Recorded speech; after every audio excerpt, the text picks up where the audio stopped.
The Asses of Balaam by Randall Garrett. It is written in the book of Numbers that Balaam, a wise man of the Moabites, having been ordered by the king of Moab to put a curse upon the invading Israelites, mounted himself upon an ass and rode forth toward the camp of the children of Israel. On the road he met an angel with drawn sword, barring the way. Balaam, not seeing or recognizing the angel, kept urging his ass forward, but the ass recognized the angel and turned aside. Balaam smote the beast and forced it to return to the path, and again the angel blocked the way with drawn sword. And again the ass turned aside, despite the beating from Balaam, who, in his blindness, was unable to see the angel. When the ass stopped for the third time and lay down, refusing to go further, Balaam waxed exceeding wrath and smote again the animal with a stick. Then the ass spoke and said, "Why dost thou beat me? I have always obeyed thee, and never have I failed thee. Have I ever been known to fail thee?" And Balaam answered, "No." And at that moment his eyes were opened, and he saw the angel before him. Studies in Scripture by Segowin of Eboracum. With the careful precision of controlled anger, Dodeth Pell rippled a stomp along his right side. Clop, clop, clop, clop, clop, clop, clop, clop, clop, clop, clop, clop. Each of his 12 right feet came down in turn while he glared across the business bench at Wygor Bittis. He started the ripple again while he waited for Wygor's answer. The ripple was a good deal more effective than just tapping one's fingers, and equally as satisfying. Wygor Bittis twitched his mouth and allowed his eyelids to slide up over his eyeballs in a slow blink before answering. Dodeth had simply asked, "Why wasn't this reported to me before?" But Wygor couldn't find the answer as simply as that. Not that he didn't have a good answer. It was just that he wanted to couch it in exactly the right terms. Dodeth had a way with raking sarcasm that made a person tend to cringe. Dodeth was perfectly well aware of that. He hadn't been in the executive office of Predator Council all these years for nothing. He knew how to handle people, when to praise them, when to flatter them, when to rebuke them, and when to drag them unmercifully over the shell bed. He waited, his right legs marching out their steady rhythm. "Well," said Wygor at last, "it was just that I couldn't see any point in bothering you with it at that point. I mean, one specimen." "Of an entirely new species," snapped Dodeth in a sudden interruption. His legs stopped their rhythmic tramp. His voice rose from its usual 8,000-cycle rumble to a shrill squeak. "Fry it, Wygor! If you weren't such a good field man, I'd have sacked you long ago. Your trouble is that you have a penchant for bringing me problems that you ought to be able to solve by yourself, and then flipping right over on your back and holding off on some information that ought to be brought to my attention immediately." There wasn't much Wygor could say to that, so he didn't try. He simply waited for the raking to come, and sure enough, it came. Dodeth's voice lowered itself to a soft purr. "The next time you have to do anything as complicated as setting a snith trap, you just hump right down here and ask me, and I'll tell you all about it. On the other hand, if the lower levels all suddenly become infested with shelks at the same time, why, you just take care of that little detail yourself, eh? The only other alternative is to learn to think." Wygor winced a trifle and kept his mouth shut. Having delivered himself of his jet of acid, Dodeth Pell looked down at the data booklet that Wygor had handed him. "Fortunately," he said, "there doesn't seem to be much to worry about. Only the universal motivator knows how this thing could have spawned, but it doesn't appear to be very efficient." "No, sir, it doesn't," said Wygor, taking heart from his superior's mild tone. "The eating orifice is oddly placed, and the teeth are obviously for grinding purposes." "I was thinking more of the method of locomotion," Dodeth said. I believe this is a record, although I'll have to look in the files to make sure. I think that 6 locomotive limbs is the least I've ever heard of on an animal that size." "I've checked the files," said Wygor. "There was a 4-limbed leaf-eater recorded 700 years ago. 4 locomotive limbs, that is, and 2 grasping. But it was only as big as your hand." Dodith looked through the 3 pages of the booklet. There wasn't much there, really, but he knew Wygor well enough to know that all the data he had thus far was there. The only thing that rankled was that Wygor had delayed for 3 work periods before reporting the intrusion of the new beast, and now 5 of them had been spotted. He looked at the page which showed the 3 bathygraphs that had been taken of the new animals from a distance. There was something odd about them, and Dodeth couldn't, for the height of him, figure out what it was. It aroused an odd fear in him, and made him want to burrow deeper into the ground. "I can't see what keeps 'em from falling over," he said at last. "Are they as slow-moving as they look?"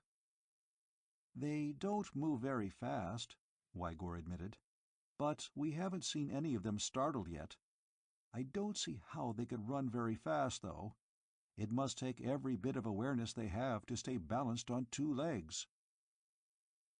Dodeth sighed whistlingly and pushed the data booklet back across the business bench to Wygor. "All right, I'll file the preliminary spotting report. Now get out there and get me some pertinent data on this queer beast. Scramble off." "Right away, sir." "And Wygor." "Yes, sir." "It's apparent that we have a totally new species here. It will be called a Wygorex, of course, but it would be better if we waited until we could make a full report to the Keepers. So don't let any of this out, especially to the other septs." "Certainly not, sir. Not a whistle. Anything else?" "Just keep me posted, that's all. Scramble off." After Wygor had obediently scrambled off, Dodeth relaxed all his knees and sank to his belly in thought. His job was not an easy one. He would like to have his office get full credit for discovering a new species, just as Wygor had, understandably enough, wanted to get his share of the credit. On the other hand, one had to be careful that holding back information did not constitute any danger to the balance. After all, the balance must be preserved. Even the snith had its place in the ecological balance of the world, although one didn't like to think about sniths as being particularly useful. After all, every animal, every planet had its place in the scheme. Each contributed its little bit to maintaining the balance. Each had its niche in the ecological architecture, as Dodeth liked to think of it. The trouble was that the balance was a shifting, swinging, ever-changing thing. Living tissues carried the genes of heredity in them, and living tissues are notoriously plastic under the influence of the proper radiation or particle bombardment. And animals would cross the poles. The world had been excellently designed by the universal motivator for the development and evolution of life. Again, the concept of the balance showed in his mighty works. Suppose, for instance, that the world rotated more rapidly about its axis, thereby exposing the whole surface periodically to the deadly radiation of the blue sun, instead of having a rotation period that, combined with the eccentricity of the world's orbit, gave it just enough libration to expose only 63% to the rays, leaving the remaining 37% in twilight or darkness. Or suppose the orbit were so nearly circular that there were no perceptible libration at all.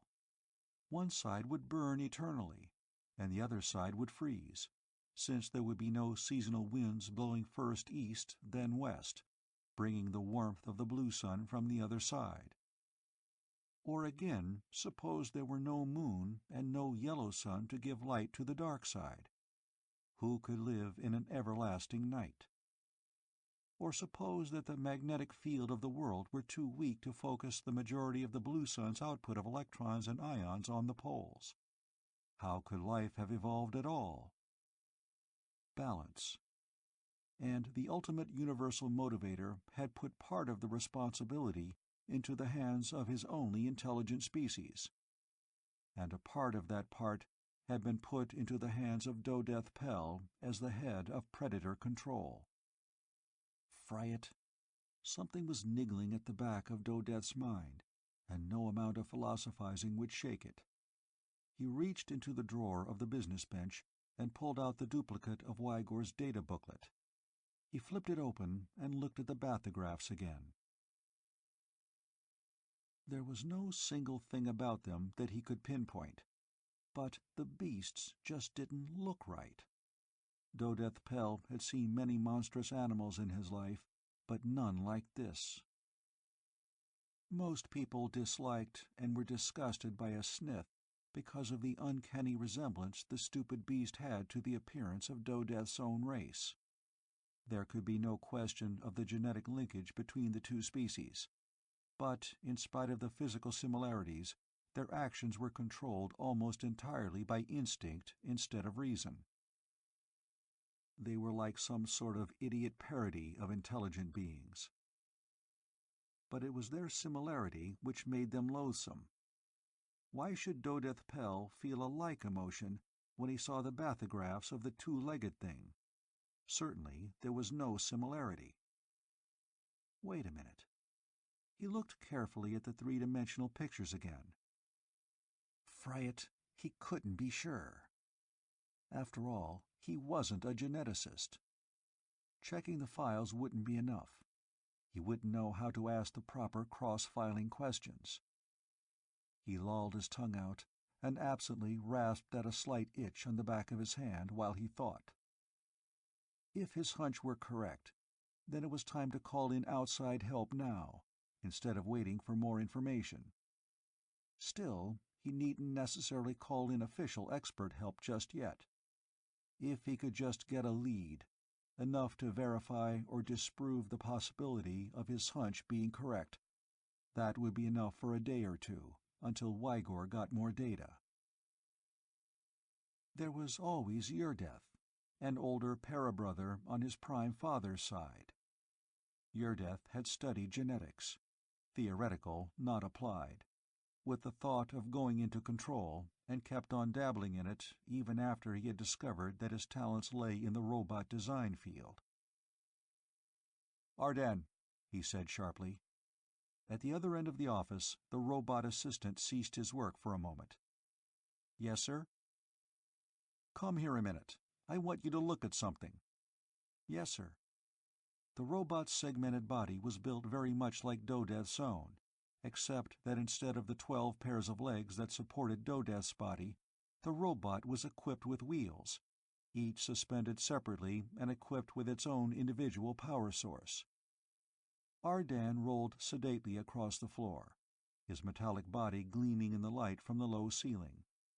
He came to a halt in front of Dodeth's business bench. Dodeth handed Ardan the thin data booklet. "Scan through that."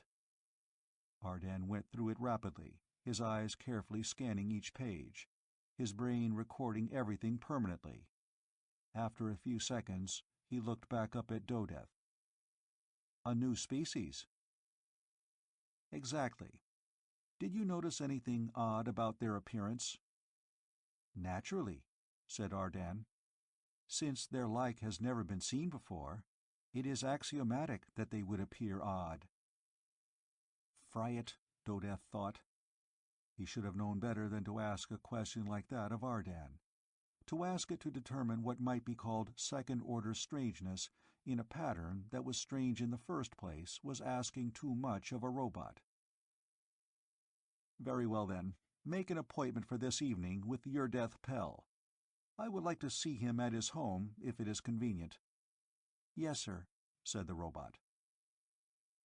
Evening was 4 work periods away, and even after Urdeth had granted the appointment, Dodeth found himself fidgeting in anticipation.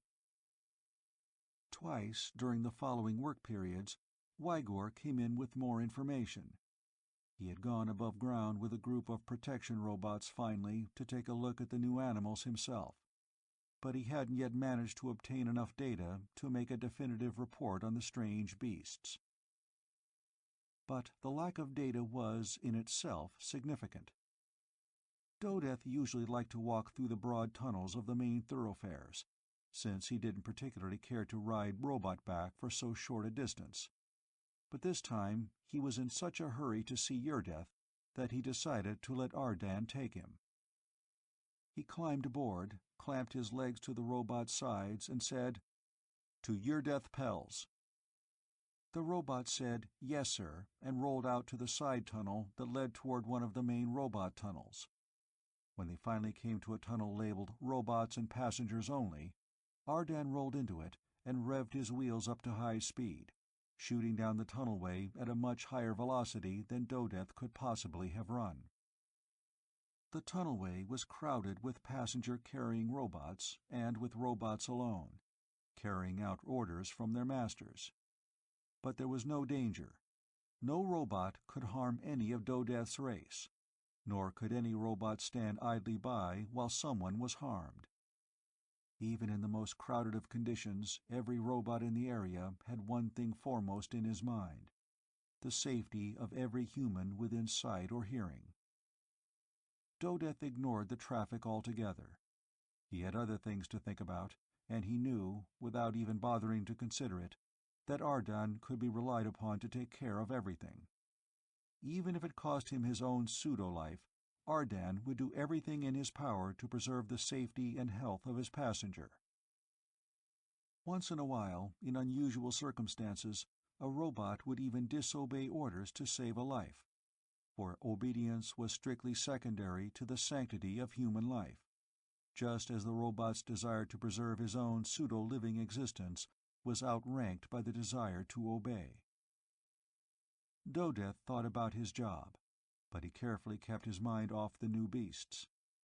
He knew that fussing in his mind over them wouldn't do him any good until he had more to work with, things which only his parabrother, Urdeth, could supply him. Besides, there was the problem of what to do about the Hercule breeding sites, which were being encroached upon by the Quiggies. Some of the swamps on the surface, especially those that approached the hot belts, were being dried out and filled with dust, which decreased the area where the Hercule could lay its eggs, but increased the nesting sites for Quiggies. That, of course, was a yearly cycle in general. As the blue sun moved from one side to the other, and the winds shifted accordingly, the swamps near the twilight border would dry out or fill up accordingly. But this year the eastern swamps weren't filling up as they should, and some precautionary measures would have to be taken to prevent too great a shift in the Quirkle-Quiggy balance. Then there was the compensating migratory shift of the Hotland beasts, those which lived in the areas where the slanting rays of the blue sun could actually touch them, and which could not stand the, to them, terrible cold of the Darklands. Instead, they moved back and forth with the blue sun, and remained in their own area, a hot, dry, fiery bright hinterland occupied only by gnurs, gpols, and other horrendous beasts. Beyond those areas, according to the robot patrols which had reconnoitered there, nothing lived. Nothing could. No protoplasmic being could exist under the direct rays of the blue sun. Even the metal and translite bodies of a robot wouldn't long protect the sensitive mechanisms within from the furnace heat of the huge star. Each species had its niche in the world. Some, like the Hercule, lived in swamp water. Others lived in lakes and streams. Still others flew in the skies, or roamed the surface, or climbed the great trees. Some, like Dodeth's own people, lived beneath the surface. The one thing an intelligent species had to be most careful about was not to disturb the balance with their abilities, but to work to preserve it.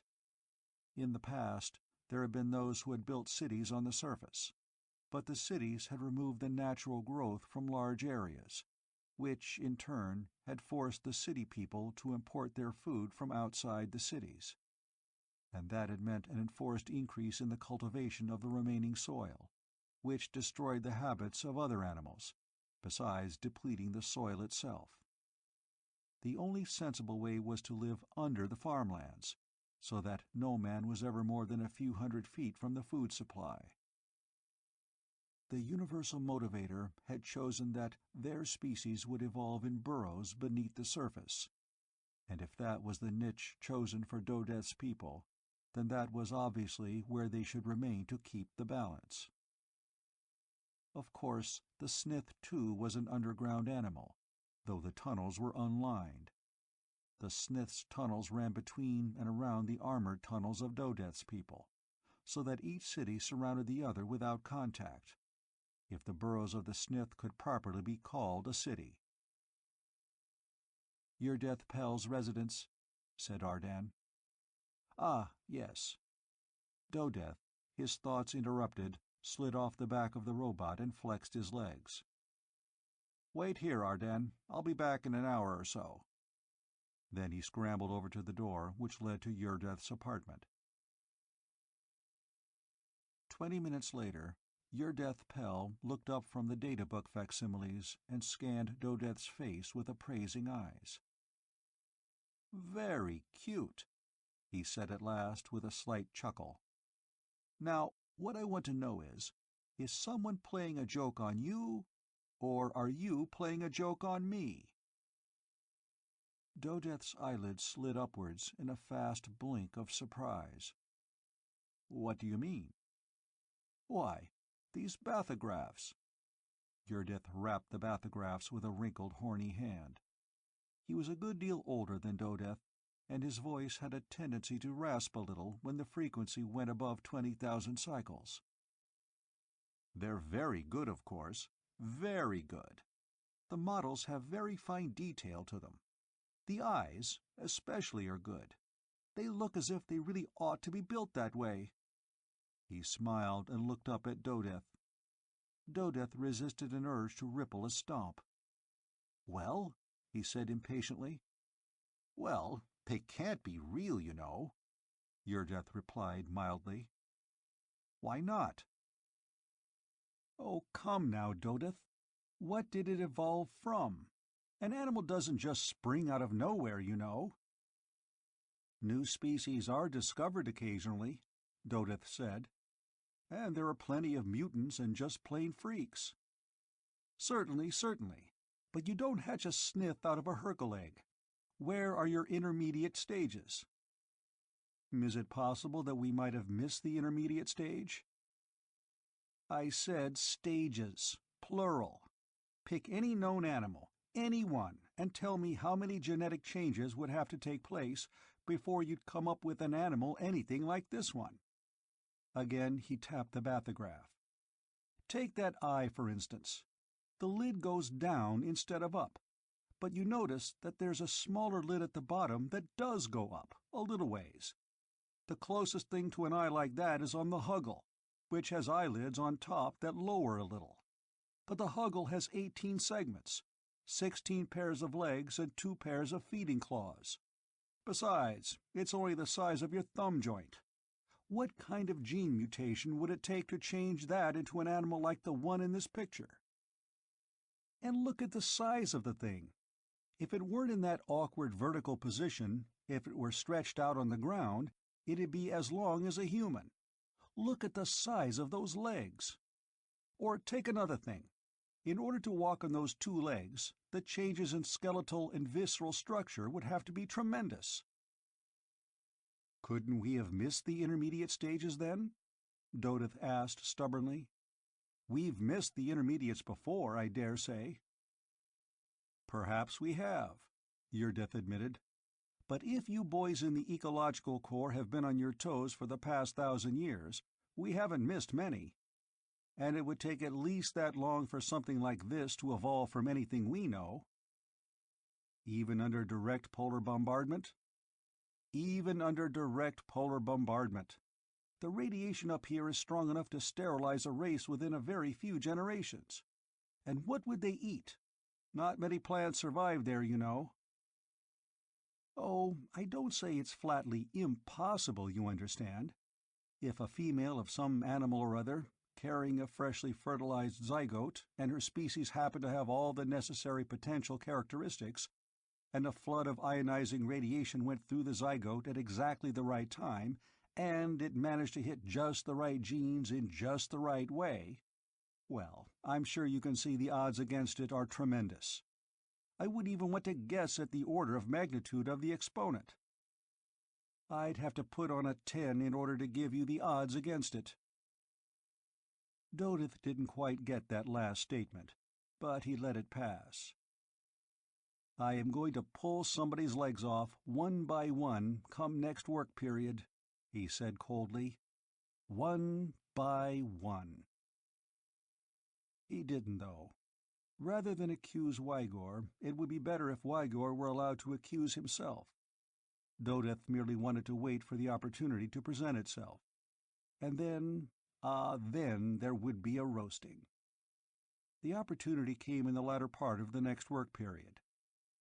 Wygor, who had purportedly been up on the surface for another field trip, scuttled excitedly into Dodeth's office, wildly waving some bathograph sheets. "Dodeth, sir, look! I came down as soon as I saw it. I've got the graphs right here. Horrible!" Before Dodeth could say anything, Wygor had spread the sheets out fanwise on the business bench. Dodeth looked at them and experienced a moment of horror himself, before he realized that these must be, doctored bathygraphs. Even so, he gave an involuntary gasp. The first graphs had been taken from an aerial reconnaissance robot winging in low over the treetops. The others were taken from a higher altitude. They all showed the same carnage. An area of several thousand square feet, tens of thousands, had been cleared of trees. They had been ruthlessly cut down and stacked. Bushes and vines had gone with them, and the grass had been crushed and plowed up by the dragging of the great fallen trees. And there were obvious signs that the work was still going on. In the close-ups, he could see the bipedal beasts wielding cutting instruments. Dodeth forced himself to calmness and glared at the bathygraphs. Fright, they had to be fakes. A new species might appear only once in 100 years, but according to Yurdeth, this couldn't possibly be a new species. What was Wygor's purpose in lying, though? Why should he falsify data? And it must be he. He had said that he had seen the beasts himself. Well, Dodeth would have to find out. "Tool users, eh?" he said, amazed at the calmness of his voice. Such animals weren't unusual.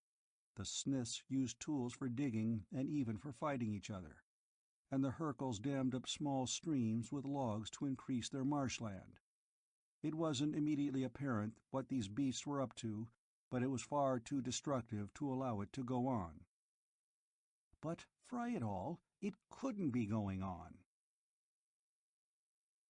There were only two alternatives. Either Wygor was a liar, or Yurdeth didn't know what he was talking about. And there was only one way of finding out which was which. "Ardan, get my equipment ready. We're going on a field trip. Wygor, you get the rest of the expedition ready. You and I are going up to see what all this is about." He jabbed at the communicator button. "Fry it, why should this have to happen in my sector? Hello, give me an intercity connection. I want to talk to Batham Venz, Coordinator of Ecological Control in Faesala." He looked up at Wygor. "Scatter off, fry it. I want to— Oh, hello, Batham, sir. Dodeth. Have you had any reports on a new species? A bipedal one?" "What?" "No, sir, I'm not kidding. One of my men has brought in graphs of the thing. Frankly, I'm inclined to think it's a hoax of some kind. But I'd like to ask you to check to see if it's been reported in any of the other areas.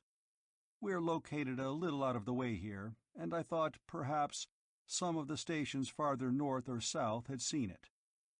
"Yes. That's right. 2 locomotive limbs, 2 handling limbs. Big as a human, and they hold their bodies perpendicular to the ground. Yes, sir, I know it sounds silly, and I'm going to check out the story now. But you ought to see these bathygraphs. If it's a hoax, there's an expert behind it.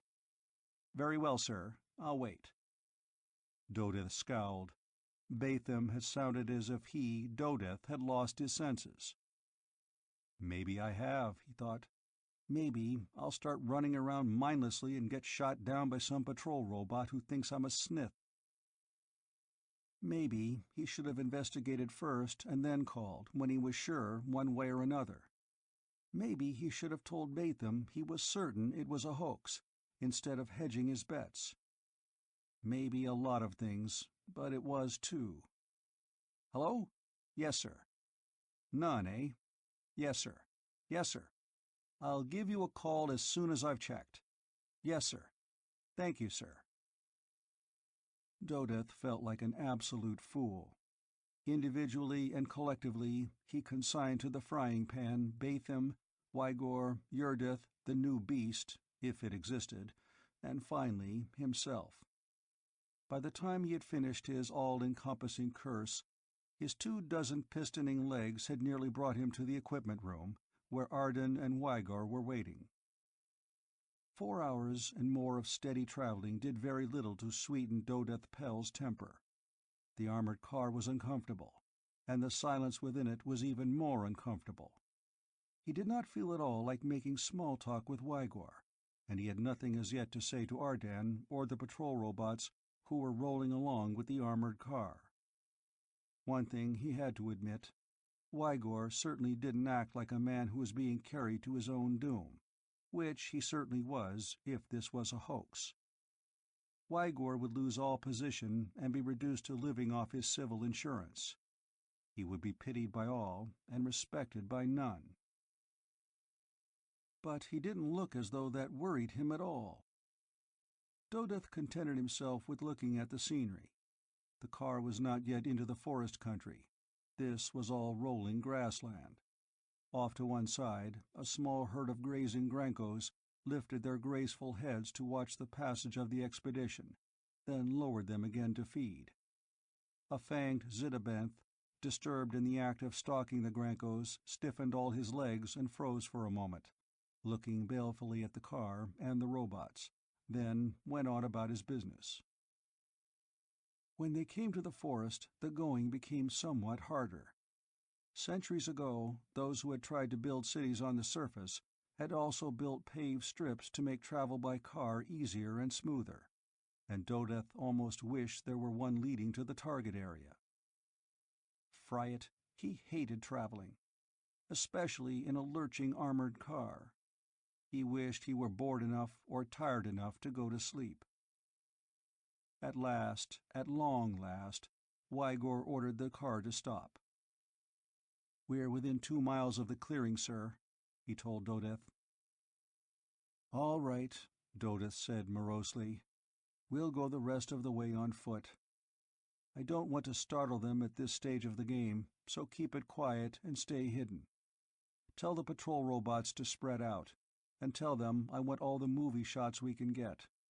I want all the keepers to see these things in action. Got that? Then let's get moving." They crept forward through the forest, Dodeth and Arden taking the right, while Wygor and his own robot, Arsam, stayed a few yards away to the left. They were all expert woodsmen, Dodeth and Wygor by training and experience, and the robots by indoctrination. Even so, Dodeth never felt completely comfortable above ground, with nothing over his head but the clouded sky. The team had purposely chosen to approach from a small rise, where they could look down on the clearing without being seen.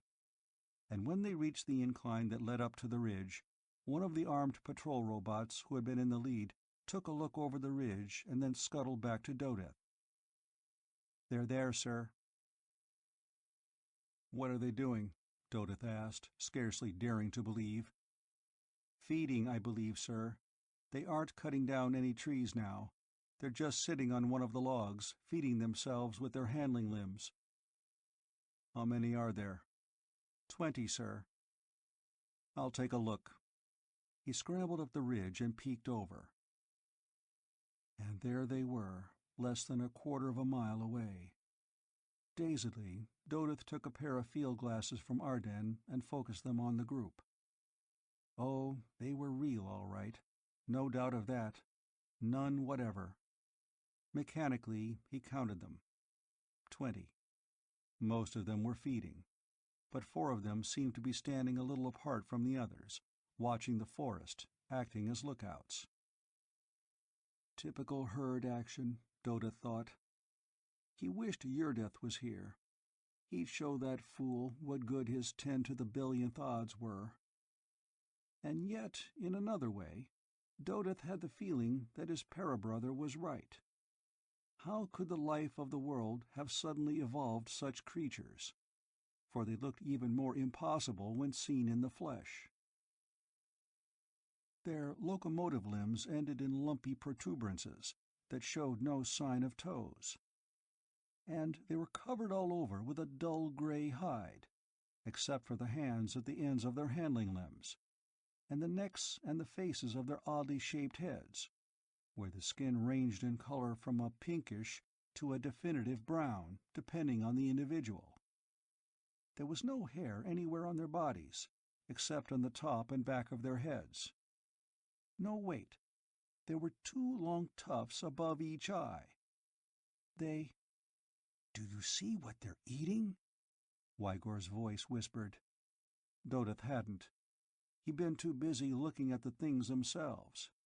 But when he did notice, he made a noise like a throttled geep. Hercules. There were few enough of the animals. Only a few small population was needed to keep the balance. But they were important. And the swamps were drying up, and the Quiggies were moving in on them. And now— Dodith made a hasty count. 20. By the universal motivator, these predators had eaten a Hercule apiece. Overhead, the yellow sun, a distant dot of intensely bright light, shed its wan glow over the ghastly scene. Dodith wished the moon were out. Its much brighter light would have shown him more detail. But he could see well enough to count the gnawed skeletons of the little, harmless Hercules.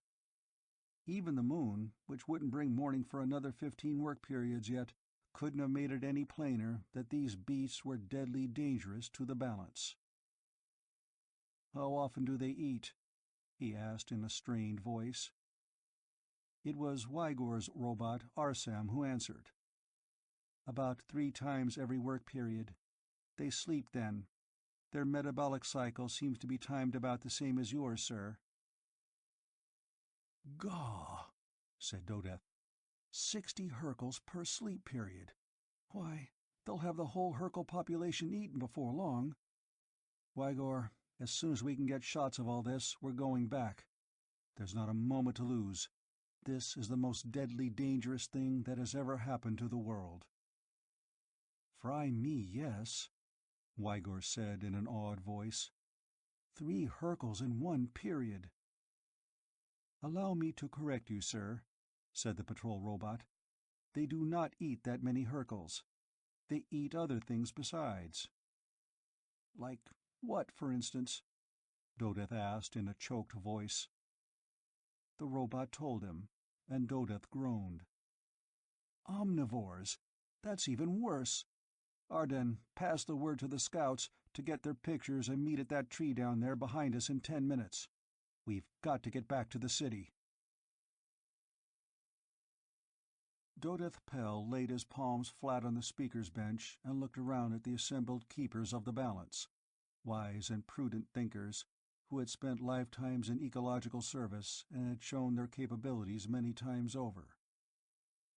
"And that's the situation, sirs," he said, after a significant pause. "The moving and still bathygraphs, the data sheets, and the samplings of the area all tell the same story. I do not feel that I alone can make the decision. Emotionally, I must admit, I am tempted to destroy all 20 of the monsters. Intellectually, I realize that we should attempt to capture at least one family group, if we can discover what constitutes a family group in this species. Unfortunately, we cannot tell the sexes apart by visual inspection, The sex organs themselves must be hidden in the folds of that gray hide. And this is evidently not their breeding season, for we have seen no sign of sexual activity. We have very little time, sirs, it seems to me. The damage they have already done will take years to repair, and the danger of upsetting the balance irreparably grows exponentially greater with every passing work period. Sirs, I ask your advice and your decision. There was a murmur of approval for his presentation as he came down from the speaker's bench. Then the keepers went to their respective committee meetings to discuss the various problems of detail that had arisen out of the one great problem. Dodeth went into an anteroom and tried to relax and get a little sleep, though he doubted he'd get any. His nerves were too much on edge. Arden woke him gently. "Your breakfast, sir." Dodeth blinked and jerked his head up. "Oh, Arden, have the keepers reached any decision yet?" "No, sir, not yet. The data are still coming in." It was 3 more work periods before the keepers called Dodeth Pell before them again. Dodeth could almost read the decision on their faces. There was both sadness and determination there. "It was an uncomfortable decision, Dodeth Pell," said the eldest keeper without preliminary, "but a necessary one. We can find no place in the ecological balance for this species. We have already ordered a patrol column of 200 fully armed pesticide robots to destroy the animals. 2 are to be captured alive if possible, but if not, the bodies will be brought to the biological laboratories for study. Within a few hours, the species will be nearly or completely extinct. By the way, you may tell your assistant, Wygor, that the animal will go down in the files as Wygorex, a unique distinction for him in many ways, but not, I fear, a happy one." Dodeth nodded silently. Now that the decision had been made, he felt rather bad about it. Something in him rebelled at the thought of a species becoming extinct, no matter how great the need. He wondered if it would be possible for the biologists and the geneticists to trace the evolution of the animal. He hoped so. At least they deserved that much. Dodeth Pell delayed returning to his own city. He wanted to wait until the final results had been brought in before he returned to his duties. The delay turned out to be a little longer than he expected. Much longer, in fact. The communicator in his temporary room buzzed, and when he answered, Wygor's voice came to him. A rush of excited words that didn't make any sense at all at first. And when it did make sense, he didn't believe it. "What?" he squealed. "What?" "I said," Wygor repeated, "that the report has come back from the pesticide column. They found no trace of any such animal as we've described. They're nowhere to be found, in or near the clearing." "I think," said Dodeth very calmly, "that I'll take a little trip over to the bright side and take up permanent residence there. It's going to be pretty hot for me around here before long." And he cut the connection without waiting for Wygor's answer. The armored car jounced across the grassland at high speed. Behind it, 2 more cars followed, each taking care not to run exactly in the tracks of the one ahead, so that there would be as little damage as possible done to the grass. In the lead car, Dodeth Pell watched the forest loom nearer, wondering what sort of madness he would find there this time. Beside him, the eldest keeper dozed gently, in the way that only the very young or the very old can doze. It was just as well. Dodeth didn't feel much like talking. This time, as they approached the clearing, he didn't bother to tell the car to stop 2 miles away. If the animals were gone, there was no point in being cautious. All through the wooded area, he could see occasional members of the pesticide robots. He told the car to stop at the base of the little rise that he used before as a vantage point. Then, without further preliminaries, he got out of the car and marched up the slope to take a look at the clearing. Overhead, the burning spark of the yellow sun cast its pale radiance over the landscape. At the ridge, he stopped suddenly and ducked his head. Then he grabbed his field glasses and took a good look. The animals had built themselves a few crude-looking shelters out of the logs, but he hardly noticed that. There were 4 of the animals in plain sight, standing guard. The others were obviously inside the rude huts, asleep. Great galloping fungus blight! Was he out of his mind? What was going on around here? Couldn't the robots see the beasts? "That's very odd," said the voice of the eldest keeper in puzzled tones. "I thought the robots said they'd gone away. Lend me your field glasses." As he handed the powerful glasses over to the keeper, who had followed him up the hill, Dodeth said, "I'm glad you can see them. I thought maybe my brain had been short-circuited." "I can see them," said the eldest keeper, peering through the glasses. Then he handed them back to Dodeth. "Let's get back to the car. I want to find out what's going on around here." At the car, the eldest keeper just scowled for a moment, looking very worried. By this time, the other 2 cars had pulled up nearby, discharging their cargo of 2 more keepers apiece. While the eldest keeper talked in low tones with his colleagues, Dodeth stalked over to one of the pesticide robots who was prowling nearby. "Found anything useful?" he asked sarcastically, knowing that sarcasm was useless on a robot. "I'm not looking for anything useful, sir. I'm looking for the animals we are supposed to destroy." "You come over and tell the eldest keeper that," Dodeth said. "Yes, sir," the robot agreed promptly, rolling along beside Dodeth as he returned to where the keepers were waiting. "What's going on here?" the eldest demanded curtly of the robot. "Why haven't you destroyed the animals?" "Because we can't find them, sir." "What's your name?" the eldest snapped. "A Reich, sir." "All right, a Reich," said the eldest, somewhat angrily. "Stand by for orders. You'll repeat them to the other robots, understand?" "Yes, sir," said the robot. "All right then," said the eldest. "First, you take a run up that hill and look into that clearing. You'll see those creatures in there all right." "Yes, sir. I've seen those creatures in there." The eldest keeper exploded.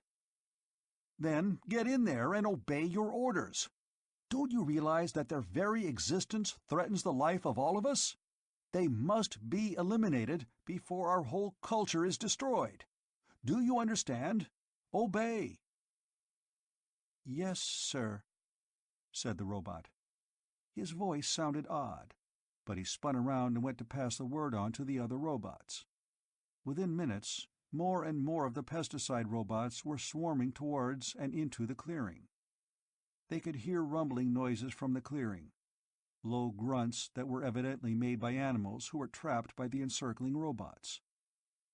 And then there was a vast silence. Dodeth and the keepers waited. Not a shot was fired. It was as though a great soundproof blanket had been flung over the whole area. "What in the unknown name of the universal motivator is going on around here?" said Dodeth in a hushed tone. He wondered how many times he'd asked himself that. "We may as well take a look," said the eldest keeper. 200 pesticide robots were ranged around the perimeter of the clearing, their weapons facing inward. Not a one of them moved. Inside the circle of machines, the 20 Weigereks stood motionless, watching the ring of robots. Now and then, one of them gave a deep, coughing rumble, but otherwise they made no noise. Dodeth Pell could stand it no longer. "Robots!" he shouted as loudly as he could, his voice shrill with urgency. "I order you to fire!" It was as though he hadn't said a word. Both robots and Weigereks ignored him completely. Dodeth turned and yelled to one of the patrol robots that was standing nearby. "You! What's your name?" Arvam, sir. Arvam, can you tell what it is those things have done to the robots? They haven't done anything, sir. Then why don't the robots fire as they've been told to? Dodeth didn't want to admit it even to himself, but he was badly frightened. He had never heard of a robot behaving this way before. They can't, sir. They can't? Don't they realize that if those things aren't killed, we may all die? I didn't know that, said the patrol robot. If we do not kill them, then you may be killed, and you have ordered us to kill them. But if we obey your orders, then we will kill them, and that will mean that you won't be killed. But they will, so we can't do that. But if we don't, then you will be killed, and we must obey. And that means we must, but we can't. But if we don't, we will. And we can't, so we must, but we can't, but if we don't, you will, so we must, but we can't, but we— He kept repeating it over and over again, on and on and on. "Stop that!" snapped Dodeth. But the robot didn't even seem to hear. Dodeth was really frightened now. He looked back at the 5 keepers and scuttled toward them. "What's wrong with the robots?" he asked shrilly. "They've never failed us before." The elder keeper looked at him. "What makes you think they failed us now?" he asked softly. Dodeth gaped speechlessly.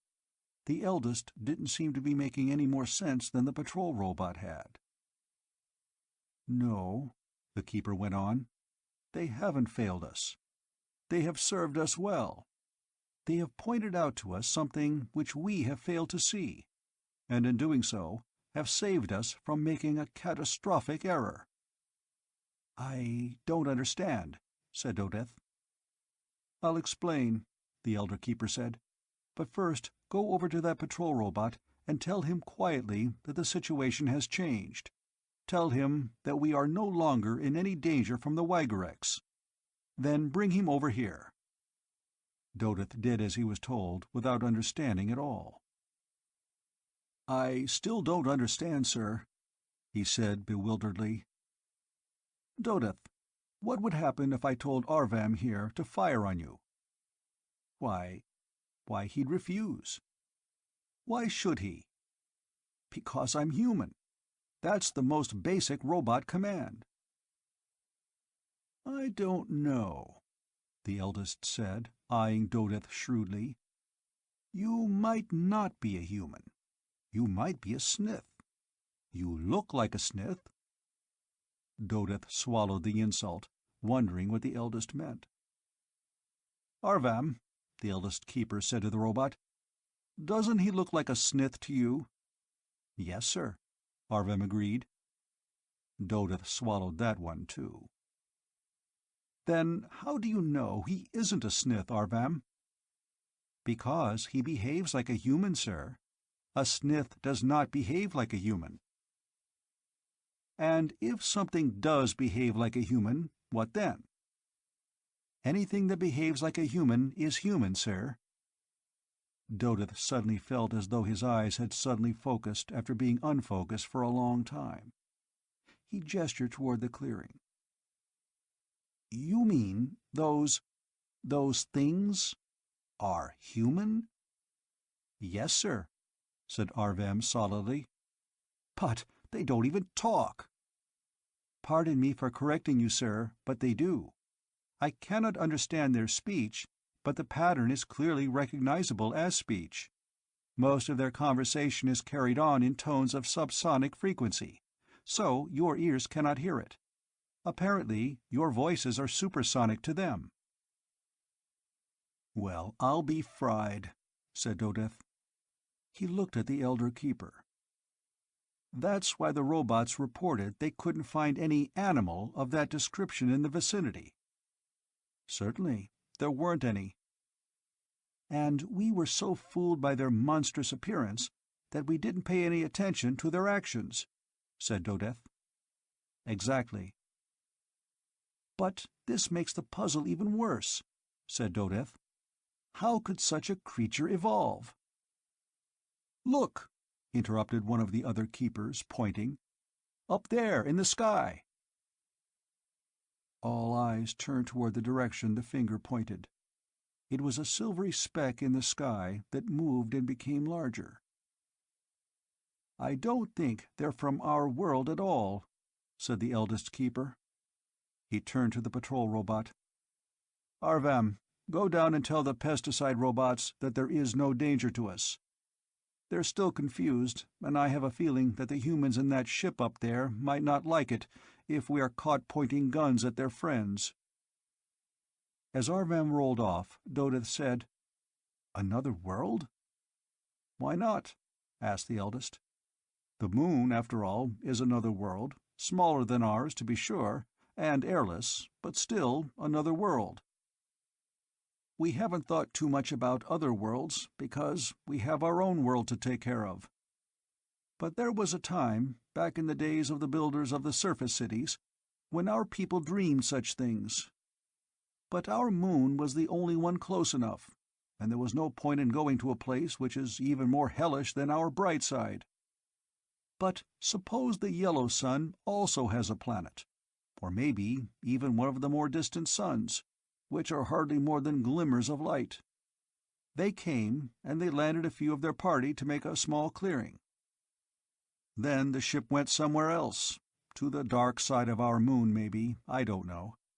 But they were within calling range, for the ship was called as soon as trouble appeared. We don't know anything about them yet, but we will, and we've got to show them that we too are human. We have a job ahead of us, a job of communication. But we also have a great future if we handle things right." Dodith watched the ship, now grown to a silvery globe of tremendous size, drift slowly downward toward the clearing. He felt an inward glow of intense anticipation, and he fidgeted impatiently as he waited to see what would happen next. He rippled a stomp.